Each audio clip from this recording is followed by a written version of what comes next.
think there's no reason to give a lengthy introduction about her, not only because we all know her so well, because we've seen her so much, but I really don't know a lot about her background.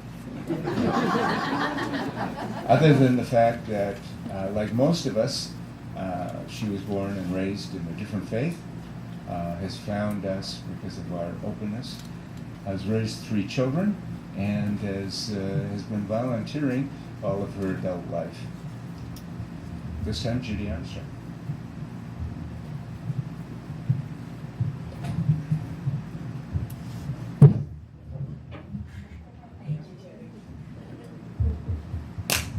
Can you hear me over the air conditioning? Okay. Good morning.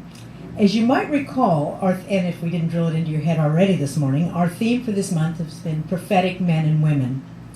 Valerie started us off at the beginning of the month with examples from the words and actions of recently deceased Unitarian Pete Seeger. Marika followed with the life and philosophy of Spinoza. We took a little break for Father's Day with Terry, not to say that the words of Terry and our own fathers haven't been oftentimes prophetic. Last week was our annual flower communion and reception of new members, so today I'm back to pick up and finish off where we left off. What does it mean to be prophetic? Who are some contemporary examples? And how does it all connect to our Unitarian Universalist principles? Most of us, if we were raised in any of the Judeo-Christian traditions, first became aware of the term prophet as it applied to the Old Testament biblical figures of Isaiah, Jeremiah, Ezekiel, and Daniel, among others. A prophet in this sense described a person who spoke with divine inspiration, perhaps even a conduit for the Word of God. One who predicted the future in times, and not such a pleasant future for those who failed to change their hearts and their ways. There are more contemporary definitions that can still aptly describe the role of the prophets of old. Here are just a few. From the Concise Encyclopedia.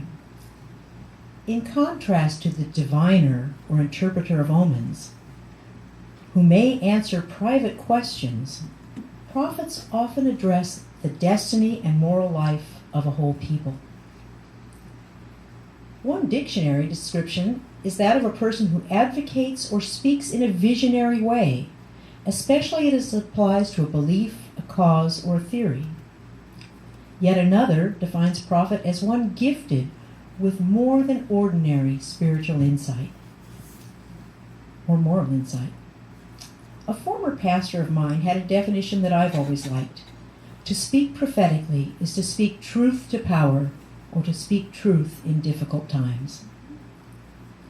So words can't be called prophetic if they're widely accepted. To be prophetic is to take a risk. Throughout history, societies have rejected, ridiculed, imprisoned, and even killed their prophets, who in later times they would hold up as heroes and ideals in that same society. One characteristic shared by the ancient and contemporary prophets is their concern for the common good.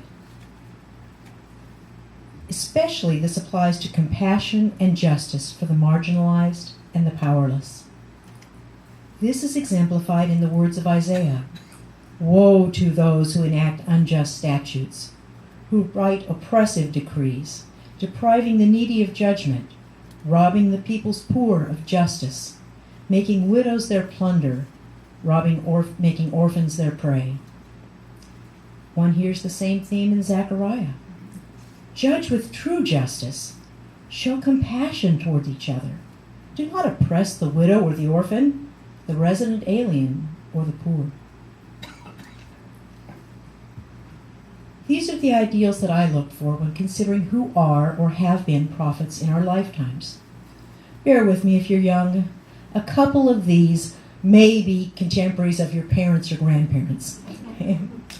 I chose 4 individuals for our reflection this morning. 2 are women, 2 men, 2 living, and 2 deceased. They are in many ways products of their times and cultures, thus flawed, as are we all. Yet they have given voice to society's injustices and called for positive change to promote the common good. we'll begin with Margaret Sanger, an activist for women's rights, the abolition of child labor, the promotion and legalization of safe and effective birth control. She was born Margaret Higgins in 1879 in Corning, New York, the sixth of 11 children. Her older sisters gave her the help that she needed to attend college. Upon graduation in 1900, she entered a 2-year nursing program.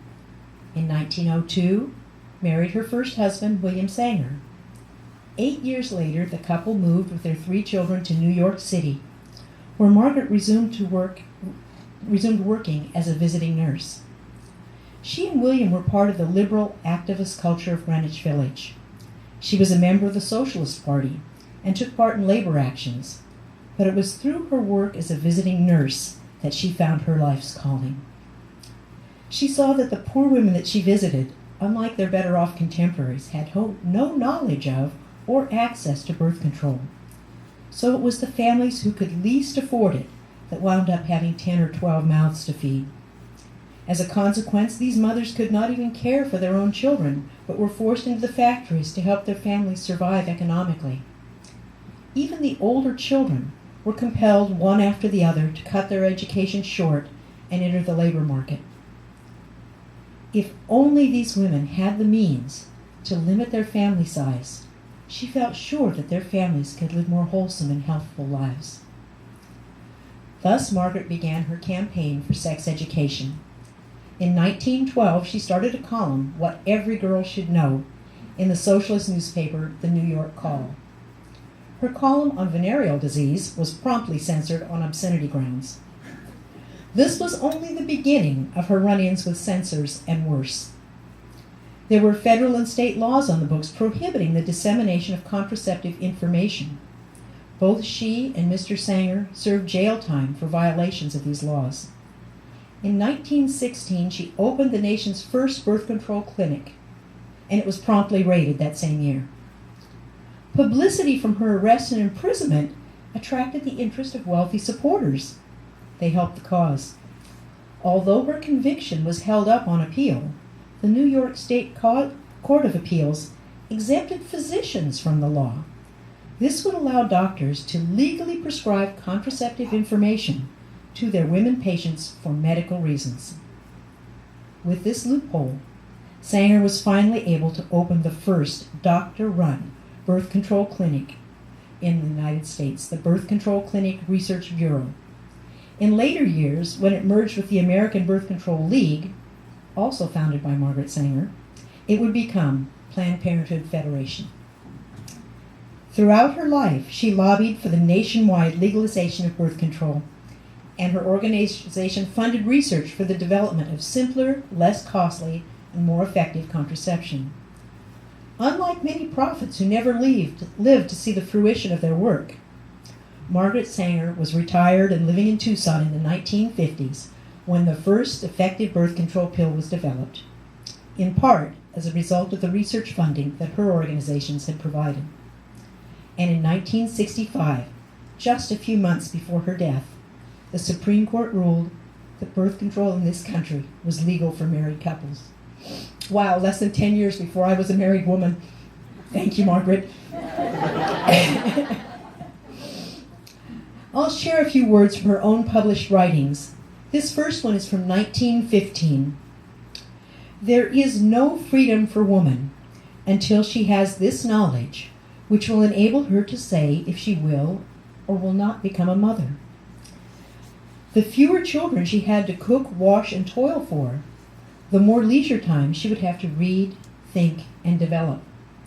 That freedom demands leisure, and her first freedom must be in the right of herself over her own body. The next is an excerpt from a 1953 NPR broadcast that Margaret did on Edward R. Murrow's program, This I Believe. These are her words and her quotation. There is an old Indian proverb that inspired me in the work of my adult life. Build thou beyond thyself, but first be sure that thou thyself be strong and healthy in body and in mind. I began to think of a world beyond myself when I first took an interest in nursing the sick. The women whom I wanted to help also wanted to help me. They too wanted to build beyond the self in creating healthy children and bringing them up in life to be happy, useful citizens. I believed it was my duty to place motherhood on a higher level than enslavement and accident. I was convinced we must care about people. We must reach out to help them in their despair. Surely she was a prophet for the common good. Our next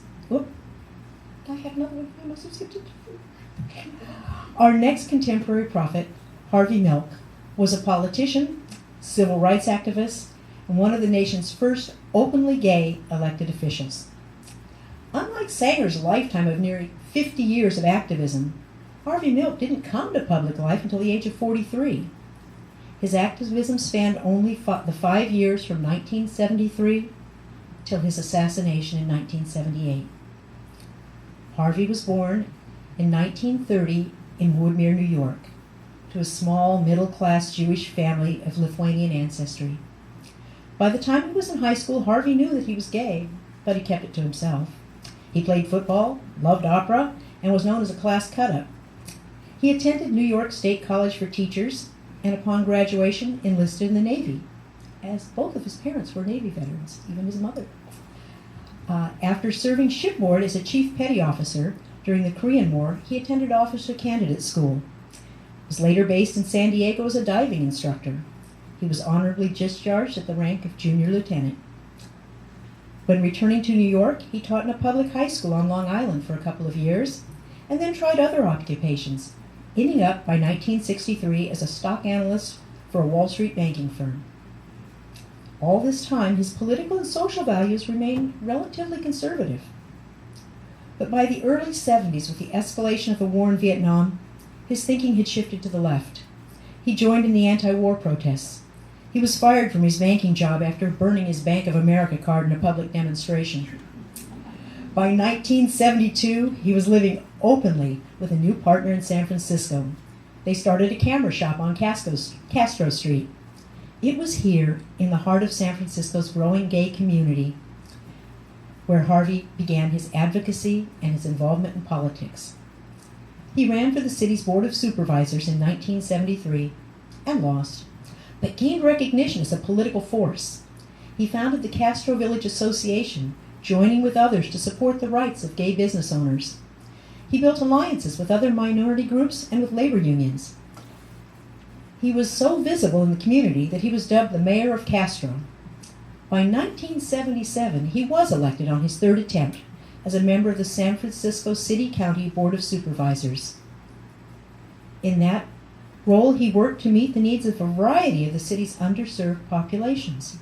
This encompassed everything from converting former military facilities to low-cost housing, providing affordable daycare in the city's center for working parents. He was a strong voice for neighborhood preservation and revitalization. He advocated community policing, and he spearheaded the passage of a gay rights law that forbid within the city discrimination in housing or hiring based on sexual orientation. But it was when California State Senator John Biggs attempted to pass a ballot initiative, Proposition 6, that would have banned gays and lesbians from teaching in any of the state's public schools, that Harvey Milk became a national figure. At a time when the anti-gay legislation was being passed in other parts of the country, Harvey, in alliance with others, was able to successfully fight it back. And what was most prophetic about his opposition to Proposition 6 campaign was his entreaty to LGBT individuals to come out to family, friends, neighbors, co-workers. He saw that there was only hope for change when the myths and lies about just who they were finally broken. Listen to some of his words. "We will not win our rights by staying in our closets. We are coming out to fight the lies, the myths, the distortions. We are coming out to tell the truths about gays, for I am tired of the conspiracy of silence. So I'm going to talk about it, and I want you to talk about it." Harvey knew that there was hatred directed at him, and he was the constant recipient of death threats. So he wrote his will many times, and these words would be read in the event of his assassination. If a bullet should enter my brain, let that bullet destroy every closet door. On the day that he was slain, his teenage nephew came out, along with countless others nationwide. Do you think that across the nation today, we would be striking down laws banning same-sex marriage had not the LGBT individuals come out to their communities? I hope that in one more generation, this will be a non-issue. The next two that I see as prophetic are still living, so their histories have not been written, their lives' work not complete. But I think they exemplify the ideal of speaking the truth as they see it, even when it bucks the tide. As the saying goes, they comfort the afflicted and afflict the comfortable. Elizabeth Warren was born in Oklahoma City in 1949, the youngest of 4 children in a family that she describes as living on the ragged edge of the middle class. During her 2012 Senate campaign, we all became fairly familiar with her life story. She waited tables as a teen, started college at 16, married at 19, taught school upon graduation, then returned to school for a law degree when her firstborn was 2 years old. She practiced law from her living room after the birth of her second child, and later went back to teaching, this time at the university level. It is not her politics that I see as her prophecy, propheticness. Go figure. I can't read. I'm still crying. I can't read. But it's her consistency throughout all of her roles as a researcher, as an author, a professor, a government staffer, and now as a senator, in consistently advocating for the middle class, the working poor, the unemployed, and all of the families and children suffering economic stress. Stresses that public policy changes could help alleviate if policymakers, on both sides, listened as much to the needs and desires of the vast majority of Americans as they do to those of the moneyed and powerful who have the wherewithal to pay the lobbyists and bankroll the campaigns. She could have remained at Harvard teaching, but it was there where she began her research on the causes of personal bankruptcy in America and saw how the deck was stacked against the consumer and families with little or no health insurance when hit by a medical crisis. Because of her work in the area of consumer lending law, she was tapped to help design the Consumer Financial Protection Bureau. But when the time came to choose its first director, like Moses, not allowed to enter the promised land, she was passed over for consideration because she was unconfirmable. Her preference for stronger government regulation of banks and other lending institutions made her impossible to confirm. Through her writing, public speaking, and now her work in the Senate, she has been a persistent voice for economic justice. Let's listen to some excerpts from her book, A Fighting Chance. First, on the social contract. There is nobody in this country who got rich on their own. Nobody. You built a factory out there, good for you. But I want to be clear, you moved your goods to market on the roads that the rest of us paid for. You hired workers. The rest of us paid to educate. You were safe in your factory because of police forces and fire forces that the rest of us paid for. You didn't have to worry that marauding bands would come and seize everything in your factory. Now look, you built a factory, and it turned into something terrific, or you had a great idea. God bless. Keep a hunk of it. But part of the underlying social contract is you take a hunk of that and pay it forward for the next kid that comes along. And now on powerlessness. When you have no real power, go public. Really public. Public is where the real power is. Sounds a little like Harvey Milk's cry to come out, doesn't it? Lastly, I'd like to say a few words about Pope Francis. He was elected just a little over a year ago. And as one who spent 60 years in the Catholic Church, I'm here to tell you that the coming of Francis is a really big deal. For the prior 35 years, I watched as the Catholic Church moved further and further to the right. Concerns with orthodoxy, personal piety, and individual sexuality took center stage in public pronouncements. Those working for the causes of peace and justice were still in the trenches, but their voices were not the loudest. Yes, Francis is a 76-year-old product of his culture and theological background, and he hasn't affected changes in any church law, as his critics would say, although he has taken on the Curia, the Vatican Bank, and the Mafia. He's changed the tone. The focus on what's truly important has shifted 180 degrees. Here's some of his words from just this month on sin and power. For everyone who has any kind of authority over others, the one sin at your fingertips is the sin of corruption. And the martyrs of your corruption, those who end up paying the price for the politicians, the financiers, and the church officials who abuse power, those are the poor and the marginalized. And again this month on fundamentalism. And he's not just speaking to Muslims, he's speaking to Catholic fundamentalists too. I think everything the church ever said was dogma.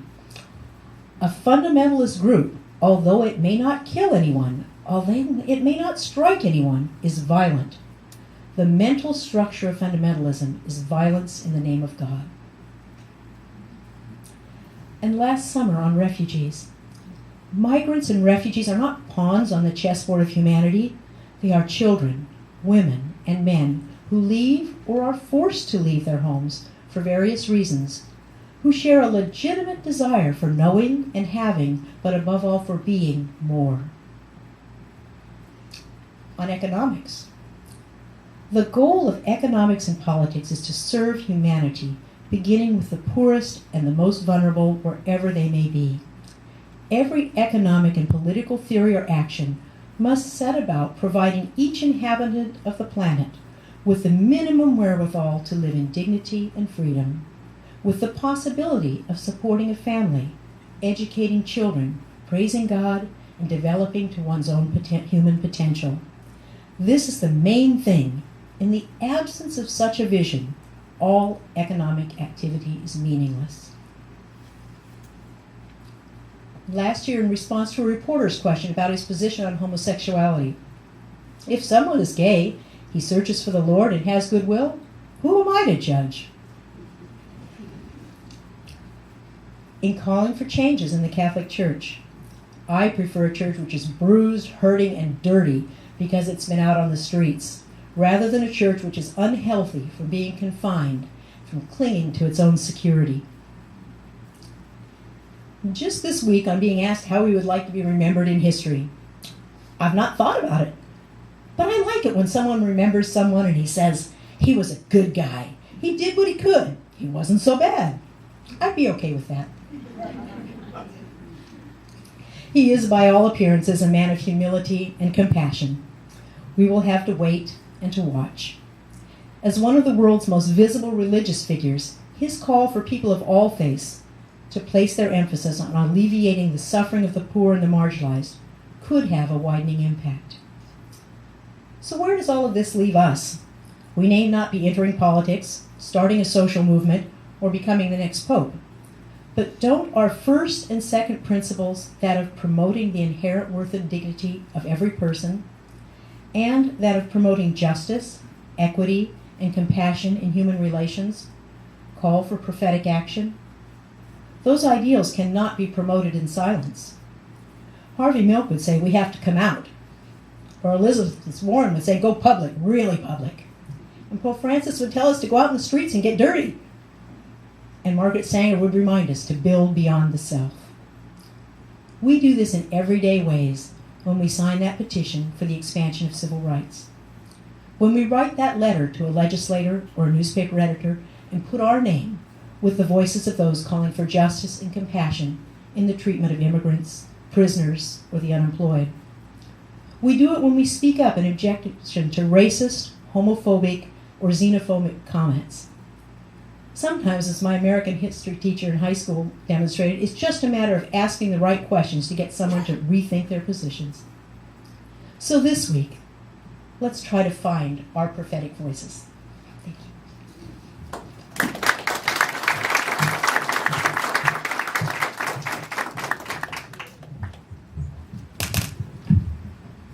This time, please rise as you are willing and able, and join in our closing hymn, Be That Guide, number 124.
As we extinguish our chalice, please join me in reading our mission statement as a demonstration of our fellowship, our support for one another, and our commitment to the wider community.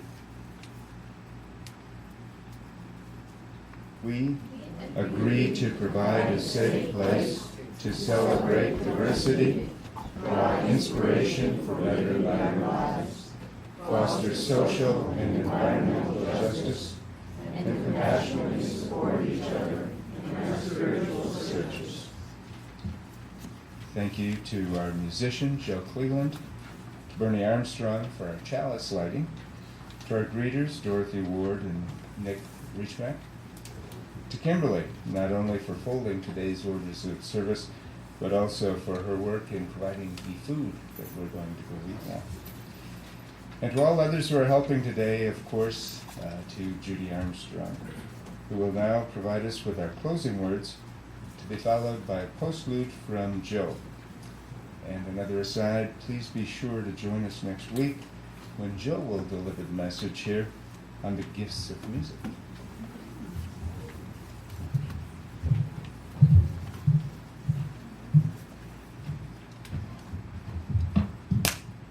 Thought I'd close with some words of Adrienne Rich. My heart is moved by all I cannot save. So much has been destroyed. I have to cast my lot with those who age after age, perversely, with no extraordinary power, reconstitute the world. Thank you.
beats and volley sounds.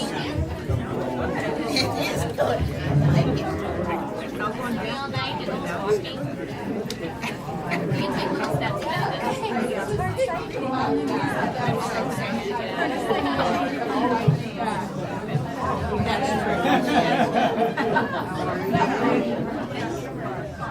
Do you know what? And I have a camera. Oh, you are? That's a name case that I put on the shelf. That's a camera.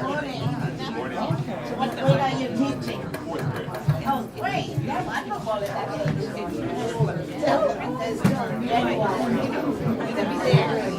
It's lovely.